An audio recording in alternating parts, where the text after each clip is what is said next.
and welcome to yet another festive edition of Trendz Travel, coming to you from one of the places that you will no doubt be frequenting this December holidays. I'm right here at a water park called Happy Island. Now we start off today's program taking you to Soweto Theatre with a Hugh Masekela tribute.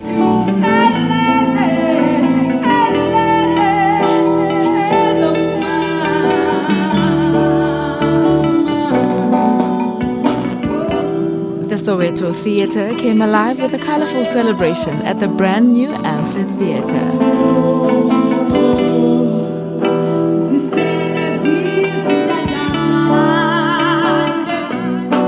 Word on the street is that we are officially in the festive season, and as you know, the festive season is all about celebration and more celebration. Today we are celebrating a life of an icon, Hugh Masekela, with the Heritage Festival at the Soweto Theatre. My name is Xoliswa Zangamandla. Welcome to Soweto Theatre for the No Borders exhibition for Hugh Masekela. These are some of his albums. In all, in his lifetime, he's produced 54 albums, but we've managed to take like 40 of them.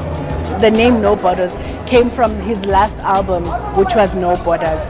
Basically, it's also the last album. Also, he had no borders. His music has no borders. I mean, he's performed in so many countries, the Asia, Africa, and the Northern America. So these are some of the backstage passes. Obviously, we couldn't bring everything inside the theater.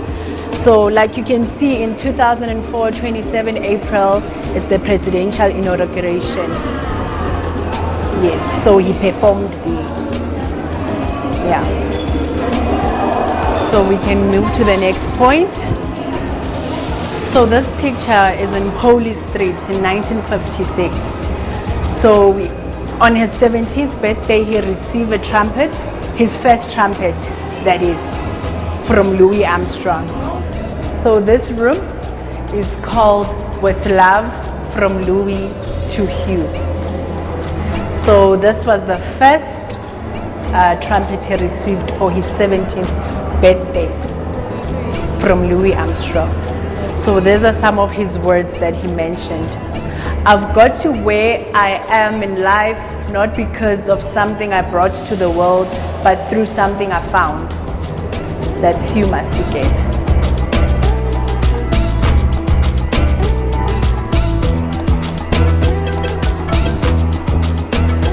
These are his passports. It's a mixed media presentation of the canvas, and it goes along with the No Borders exhibition because it's been through around the world.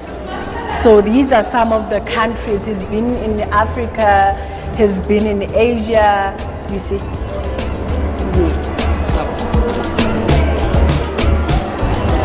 So these are the other 3 trumpets that he also used during his tours and concerts.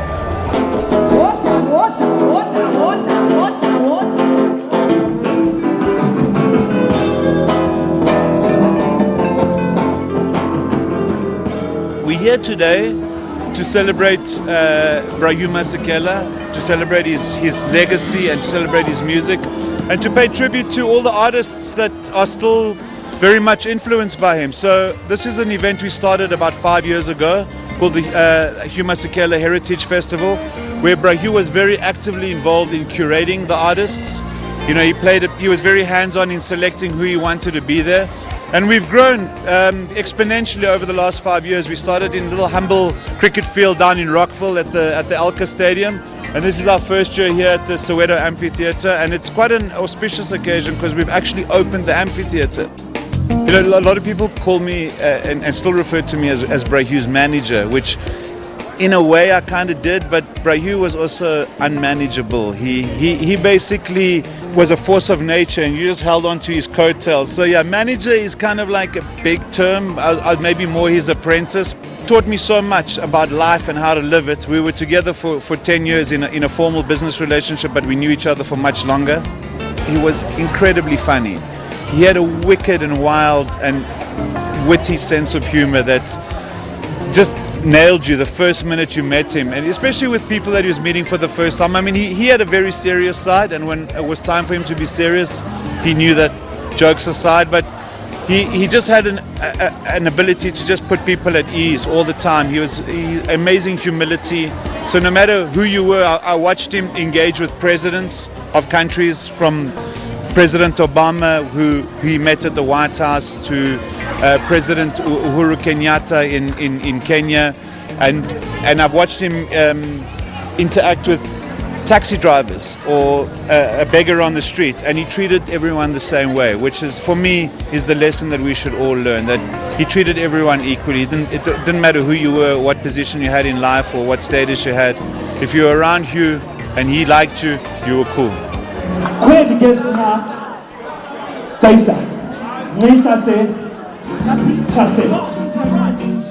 We even got to learn a bit of kwekwe.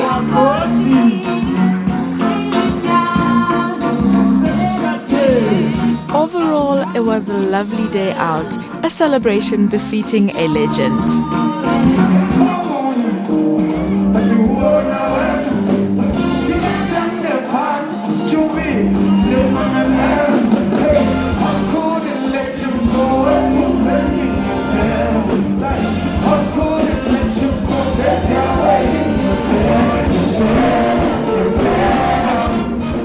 We have so much more of Trendz Travel coming up after the break, so don't go anywhere.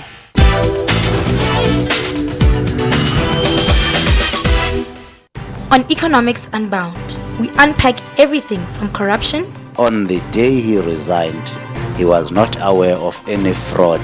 Of course, they called it accounting irregularities. We've always called it fraud. To the effect global activities have on different economies around the world. This drone attack seems to be the single worst sudden disruption ever in the world oil market. But what does all of this mean for South Africa and the rest of the world? The last thing we need is a spike in oil prices and a disruption in oil supply. We will have a repeat of the recession of the 70s, which is really very dire for the global economy. Join Thandeka and Nana on Economics Unbound, Thursdays at 9 p.m.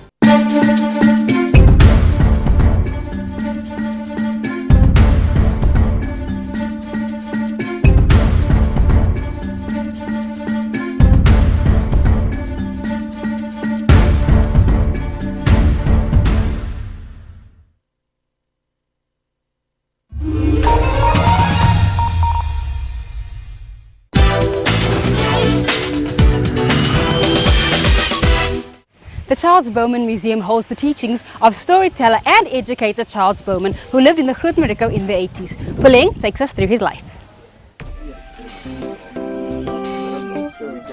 The town of Grootmariko is renowned as a cultural attraction and is also known as Bosman Country, for it is here that the famous storyteller Herman Charles Bosman set most of his typically South African tales.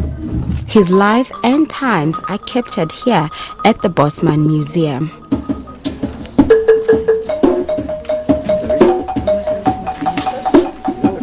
The museum is built in a manner that looks exactly as the old classrooms that Bosman taught in.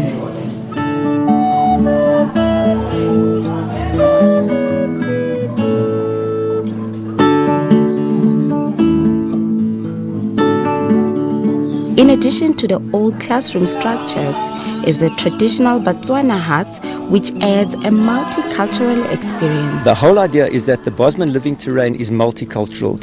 So you'll see at the entrance there's a thing called the Hartbeeshuis, which was old Transvaal traditional way of building. And then we've got up here, we've got the Tswana elements of it. And these are Tswana huts built exactly in the correct Tswana way, using historical information and people who are still able to work and do this type of work. Built exactly the same way, using the same materials, and it's absolutely wonderful. I think they've got such atmosphere, and the other advantage is that on a blazing hot day like this, when we go inside, it's cool, almost like it's air-conditioned. So the people in the old days had much more knowledge than we have. We build these buildings that require air conditioning. They had it, they knew what to do in the first place. And so this is all part of the whole tradition of this area, the Living Museum. So what are we looking at right now? We are looking at a traditional Tswana grain store. It's called a Cephalano, and it is a very cleverly designed structure that allows for the grain to be stored, and it allows for ventilation. We can have a look at the actual workings of it. So should I go closer? Yes, let's go see. So what we have here is the opening through which the grain would be thrown, and it also obviously gives you the access to the grain, and it also allows you to see how full or how empty the grain is. And this is also made with mud, and it keeps the grain very, very cool. This is a traditional, very heavy wooden frontage. Now, what we have at the bottom is a vent, and the whole idea is to allow air to circulate through the grain so that it doesn't rot, and it'll survive all the circumstances. With a cover over it, it'll survive the rain, it'll survive heat, it'll survive damp because of the ventilation. So all the hard work that's gone into growing the crop and harvesting it can go in here, and it'll be safe during the winter months when there isn't a harvest, or in the months when there isn't a harvest. The Living Museum hosts regular performances of local talent for visitors to get a taste of what the locals have to offer. I began to think that it might have possibly been a man on a push bike riding across the field and up the trunk of a blue gum and along some of the lower branches, doing the latter part of it with his head hanging down. I didn't watch what he did after that. It was a lonely part of the field and at midnight, and I thought that I was seeing a ghost.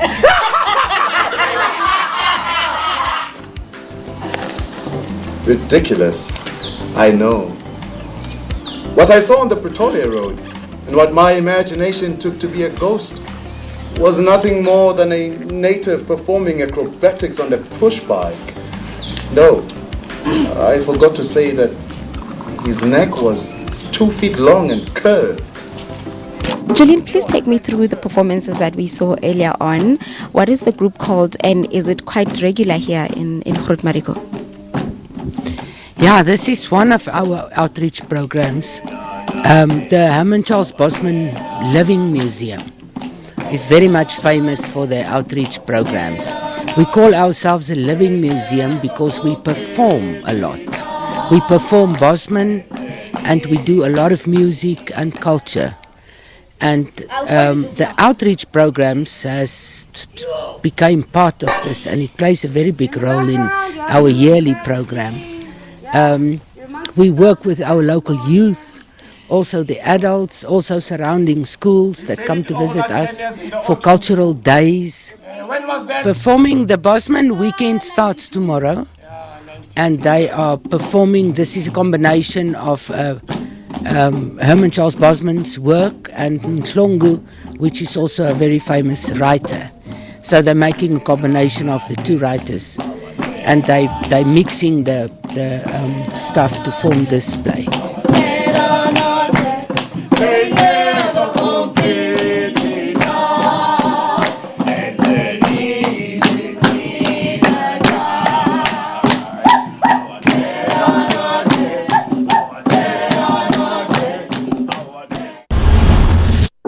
So guys, it is officially the festive season, it is officially December, and one of the things that I absolutely loved growing up was driving through the streets of Johannesburg looking at all the lights. Now they don't do that any longer, but the Johannesburg Zoo is actually making up for it, and we are here to speak to Ntombi about what is happening here tonight. So, good day Ntombi, how are you doing? Hi, well thanks, how are you? I'm good, thanks. So tell me, where are we tonight and what is happening here? We are at the zoo, Joburg Zoo, and we are officially launching the Festival of Lights.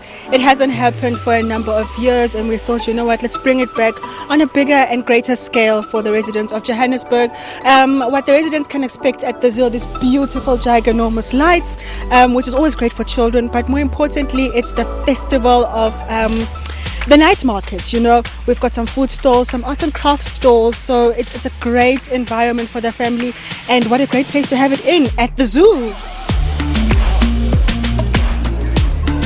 The walkthrough is astoundingly beautiful, lit up with literally millions of little twinkling lights, all geared to set the festive mood alight and get the holiday spirits going. And in the social media age, it's the perfect backdrop for that epic picture. The city of Johannesburg is the biggest metro in South Africa and Africa, and there's absolutely no reason why we can't have a spectacle of lights such as what we've got now, that we've revived, that other cities do have. I mean, I do think we've set the trends in many other environments in local government or in cities, and I think it was only fit for us as a city of Johannesburg to ensure that we revive this Festival of Lights. With it being at the zoo, you are definitely assured to see some animals, although not quite as you are used to seeing them. With the Festival of Lights, the animal enclosures are locked, and the route is far away from the animal enclosures. It's just a tranquil walk within a certain section within the zoo to enjoy the overall experience. And now I know that you've gotten City Power on board, because obviously we need City Power on board at these amount of lights. Most certainly. Thank you to City Power for coming on board and giving us this fantastic Festival of Lights, and also providing us with the backup to make sure that we are always on and always open. So if there's ever any load shedding, we can bring everybody here and we can just have a picnic in the park. Boy, no, we can all be here just to cuddle and have a great time. Now December is a few short days away, and we'd love to know what you'll be doing for the December holidays. Why not let us know on Twitter or on Instagram? That's on Trendz on SABC using the hashtag SABC News.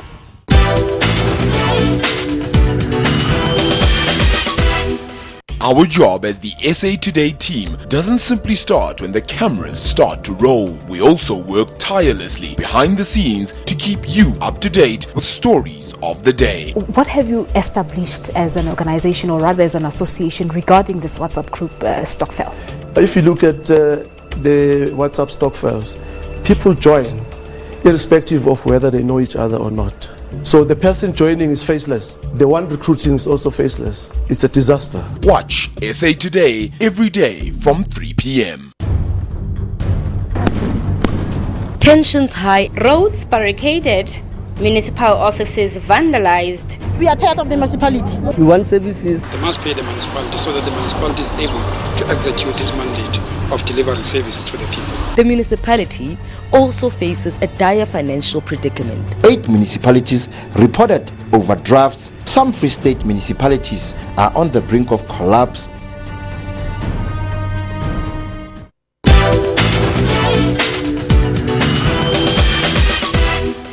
This gem, known as the Groot Mariko, has so many hidden treasures to it. One of those is a Buddhist retreat that teaches all about the green way of living and organic health. Situated in a wooded valley of Groot Mariko district, bounded by perennial streams and surrounded by rolling hills, on 280 hectares of land is the Tara Rokta Center, a peaceful healing center in the African bushveld. The center has 4 wings of activity: healing therapies, environmental preservation, spiritual development, and community activities. Today, I am here to learn about a different and more organic way of living. Let's, while we are here, let's start talking about the Tikologo Center. What is it about, and why do you have a center like this? This Tikologo Center is part of Tara Rokta Center. Tara Rokta Center has got 4 wings to its activities. This particular Tikologo means environment, and it's trying to help people care for the environment. We are following a system called Permaculture here, but we also care for the environment in many other ways. So, for example, people come here because they're interested in permaculture. We do run some training courses. Otherwise, people just come to relax in nature, and we can give them some guided tours. We got guided walks and things like that, or just be here in nature, free from cell phone reception, free from all the distractions of cities. Here, you just have yourself, nature, bird song, space around you, sky, and all that sort of thing. All right, you spoke about something very interesting. You spoke about permaculture. What is that, and how are you guys practicing that here? Well, for example, we've converted a really old conventional swimming pool, which was all leaking, totally reliant on chemicals, to an eco pool. So it's run this is the top end of a system which is run on a solar panel, a little pump, pumps it up to here, and it goes through. This is a deep pool full of fish which clean the water as well. It also flows through those things called flow forms, which is a way of trying to make the water go in circles of 8, which oxygenate it and make it happy water. And then the water runs through here into a reed bed system here. This is the eco pool? Yes. It's got the theory of eco pools is that the reed beds filter everything, and it doesn't look very clean, but it's not. Conventionally, people see pools full of chemicals, bright blue, full of stuff, but you can actually see it does circulate. It's circulating through there, it goes out of there, so it's actually circulating, but it's alive. You will hear lots of frogs at night that will keep you awake and stuff like that. Things live here, and you can swim quite happily in that, even though it doesn't look very clean. Yeah, so there could be frogs in here. There will be frogs in there, but they go out during the day probably, but at night you'll hear them all. It's mating season now, it's spring. And now where are we headed? We're heading round to the Zone 1 garden, where we'll meet Adrian, and Vellum will probably be there as well. Okay. And a Zone 1 garden would consist of? A Zone 1 garden is, in permaculture, you look at where you live. Yeah. And you go, where do I step out most? And where do I want to grow most of the stuff I want for kitchen use, for medicine, this, that and the other. So you start from your back door or your front door, and you establish as much as you can right as there, where you go many times a day. That will be Zone 1. So this is the Zone 1 garden we're going to enter now. Let's go see. Something which is utilized is a perennial plant in gardens. For decoration is your daylily, but at the same time the plant is edible. You can put it in salads. It is high, literally in a natural vitamin C. That is the flower, and you just eat the petals. Okay. So it's great to jazz up your salad to look good, but edible at the same time. It's actually very sweet. It's so delicious. Flowers that you can eat, guys. When have you ever had a flower? This is actually a very good flower. The garden is home to 48 different types of edible and medicinal plants. And I know that it doesn't rain much here, so the irrigation system is through you recycle water as well, ne? We catch water as much as we can off roofs in ferrocement tanks and things like that. And we've got big storage tanks at the back there. We've got good strong boreholes, luckily, to back up our lack of rain. Okay, all of these are now ready to go out and be planted into the gardens. As stated before, we have plants culinary. We've got our rosemaries, we've got sage, we've got lavenders, we've got asparagus. We have different varieties of certain plants also for medicinal. There's about 7 or 8 varieties also of the mint species that we have here. Another good one, we have lemon verbena on this side here. Another good one that people utilize often for teas and things is your lemon grasses. And it's a belief that lemongrass is also for areas planted in mass repel snakes, which obviously is a great thing in this suburb. So yes, from here the plant is ready to go into your normal gardens, and of course enjoyed by anybody who plants and grows them on. And it's a wrap, folks. That's all we have for you on this week's edition of Trendz Travel, but we'd love to see you again next week. Same time, same place. We have some great content in store for you.